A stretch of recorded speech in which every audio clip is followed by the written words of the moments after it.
জায়গায় পৌঁছিয়েছে ওখান থেকে ফিরে আসার মতো তাদের কায়দা নেই। দুইটা শিক্ষা পেলাম এখান থেকে। এক নম্বরে জাতির লোকের যখন মন থাকবে না হেদায়েত পাওয়ার জন্য, ইসলাম মানার জন্য, দিন মানার জন্য যখন মানুষ এগিয়ে আসবে না, চেষ্টা চালাবে না, মন তৈরি হবে না। দুই নম্বরে যখন নাফরমানি, গুনাহ, পাপ এগুলো করতে করতে সর্বশেষ সীমানায় পৌঁছে যাবে, ওই জাতিকে আল্লাহ পাক যখন হেদায়েতের মতো মহা মূল্যবান সম্পদ থেকে চির বঞ্চিত করে দেবে।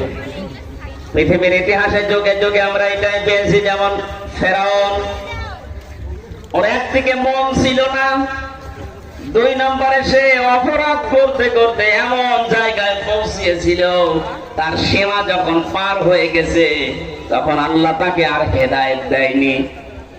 ও কিন্তু শুধু স্বীকার করেছিল আল্লাহু